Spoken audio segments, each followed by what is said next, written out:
পৃথিবীর বিভিন্ন জায়গায় বিচরণ করি, আমরা ভ্রমণ করি, কিন্তু আজ পর্যন্ত দেখি নাই যে 10 হাতের একটা মানুষ খুঁজে পাওয়া গেছে।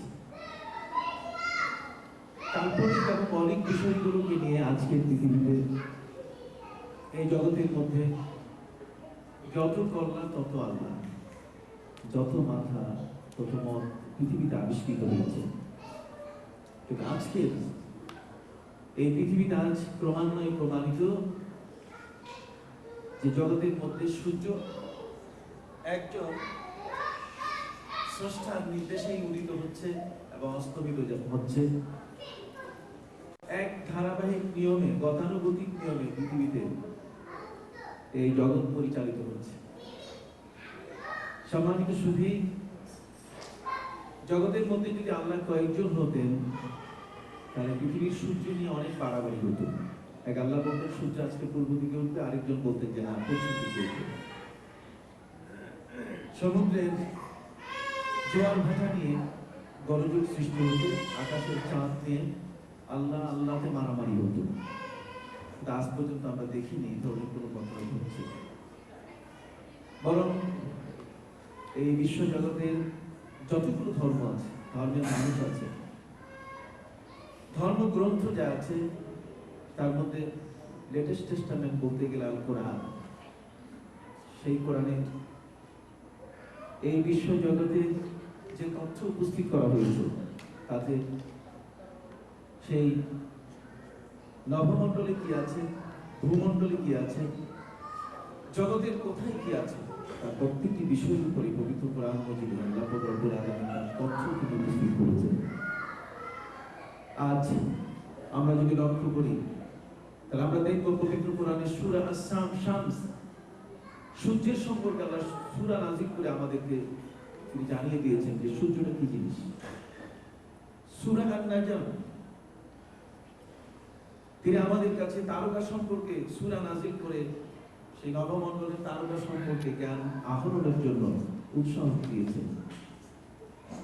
জগতের মধ্যে সূরা আল-কামারের মতো একটি সূরা নাযিল করে চাঁদ সম্পর্কে জ্ঞান আহরণের জন্য তিনি আমাদেরকে উৎসাহ দান করেছেন।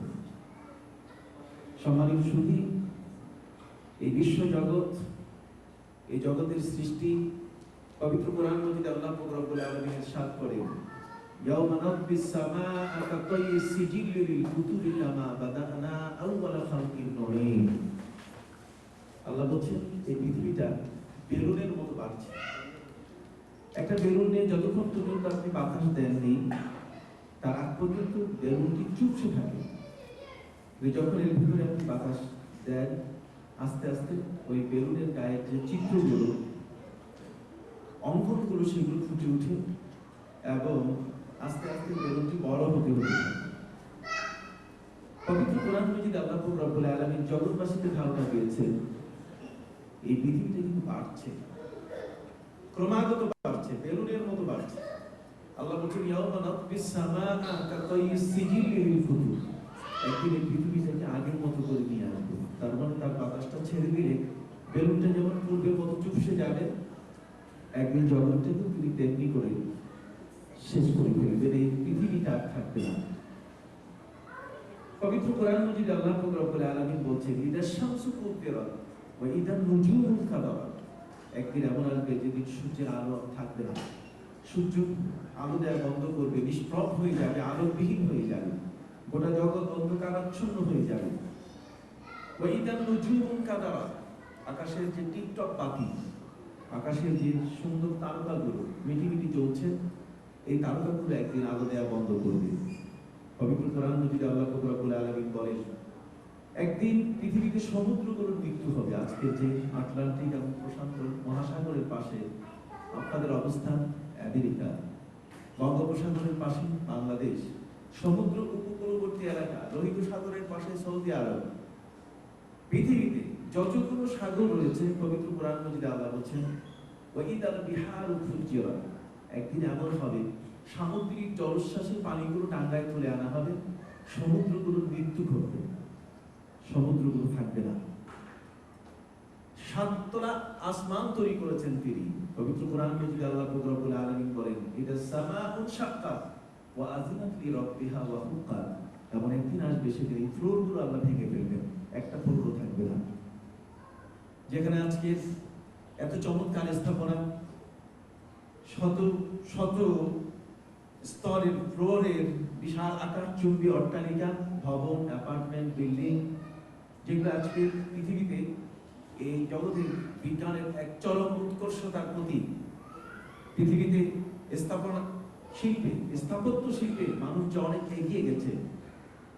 পবিত্র কোরআন মাজিদে আল্লাহ পাক রব্বুল আলামিন ইরশাদ করেন, ইয়াওমা তুবাদদালুল আরদু গায়রাল আরদি ওয়াস সামাওয়াতু ওয়া বারাজু লিল্লাহিল ওয়াহিদিল কাহ্হার।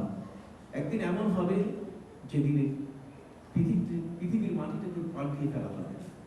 জগতে কোথাও মাটি খুঁজে পাওয়া যাবে না, বিল্ডিং গুলোকে ডেমলিশ করে দেওয়া হবে, আকাশচুম্বী বিল্ডিং গুলো সব কাত হয়ে পড়ে যাবে।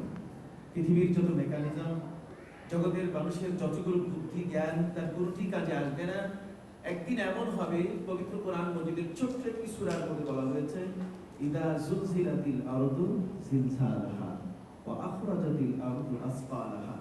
একদিন ভূকম্পনের মাধ্যমে পৃথিবীতে কিয়ামত সৃষ্টি করা হবে এবং এই পৃথিবীতে এই মানুষের বসতি, যেখানে এতগুলো মানুষ বাস করছে, এতগুলো বাড়ি তাদের আবাসন রয়েছে, সবগুলো ধ্বংস হয়ে যাবে। সম্মানিত শুধু আমাদের বেলায় আমরা কি অবস্থানে থাকবো? তাও পবিত্র কোরআন মাজিদে আল্লাহ পাক রব্বুল আলামিন বলছেন, সুম্মা সাবিলা ইয়াসসারা সুম্মা আমাতাহু ফাআকবারা। পৃথিবীতে মায়ের গর্ভ থেকে এই জগতের মধ্যে তোমার আশার আমি পথকে সহজ করে দিয়েছি।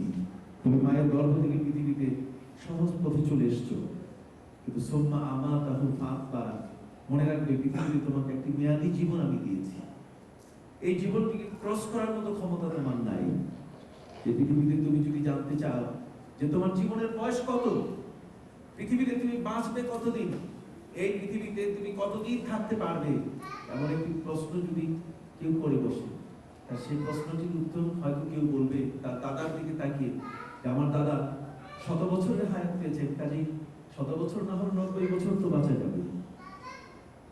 কেউ হয়তো এই ধরনের একটি পরিসংখ্যানের আলোকে পৃথিবীতে মানুষের গড় মৃত্যুর হারকে সামনে রেখে বলবেন যে সাধারণত 60-70 বছরের এই মেয়াদে মানুষ পৃথিবীতে দুনিয়া থেকে চলে যায়। জগৎ থেকে কখন যাবে, এই প্রশ্নটির উত্তর যদি কোনো মানুষ জানতে চায়, সেখানে পবিত্র কোরআন তাকে এভাবে জানতে বলেনি। পবিত্র কোরআন বলে দিয়েছে, ওয়ামিনকুম মান ইউতাওয়াফফা ওয়ামিনকুম মান ইউরাদ্দু ইলা আরযালিল উমরি লিকাই লা ইয়ালামা মিন বা'দি ইলমিন শাইআ। আল্লাহ বলেন, তোমার পৃথিবীতে বেঁচে থাকা অবস্থানটুকু জানতে গেলে ওই শিশুটার দিকে তাকিয়ে দেখো যে মায়ের গর্ভ থেকে জন্ম নেওয়ার সাথে সাথে মৃত্যুবরণ করলো। একবার শুধু কোয়া করে ডাক দিয়া দুনিয়া থেকে বিদায় নিল, তার জীবন এবং মৃত্যুর দূরত্ব মাঝখানে সময় পেয়েছে কয়েক সেকেন্ড। পৃথিবীর মধ্যে কাউকে তো আমি বাঁচার সুযোগ দেই কয়েক সেকেন্ড। জগতের মধ্যে মায়ের গর্ভ থেকে শিশু পৃথিবীতে আসার পর আবার সে কবরমুখী হয়ে যায়।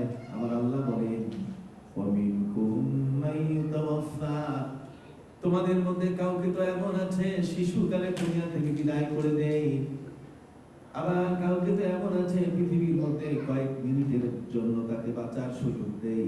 কেউ তো পৃথিবীর মধ্যে বাঁচে কয়েক ঘন্টা, আবার কেউ পৃথিবীতে বাঁচে কয়েক সপ্তাহ, কেউ কয়েক মাসের জীবন নিয়ে পৃথিবীতে আসে। আবার এই পৃথিবীর মধ্যে কেউ কয়েক বছরের হায়াত নিয়ে আসে। আবার কাউকে তো আল্লাহ পাক রব্বুল আলামিন 60, 70, 80, 90, 100 বছরের হায়াত দেন।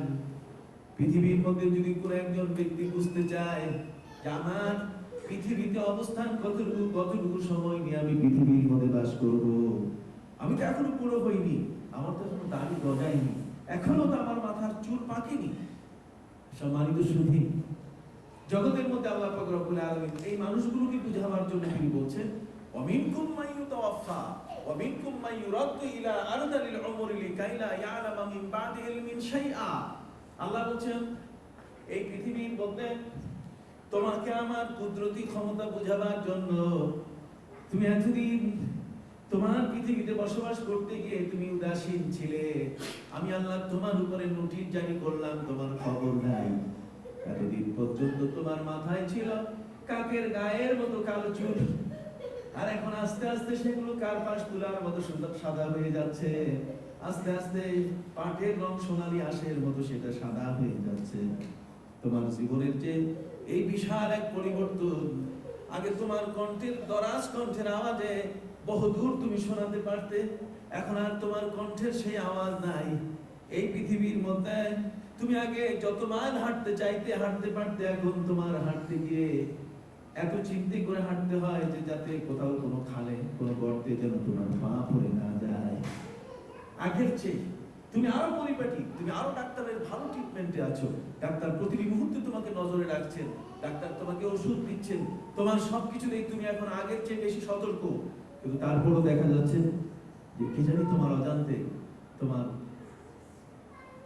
মাথার চুলগুলো সাদা করে দিচ্ছে, কে জানি তোমার বিরাট শক্তিশালী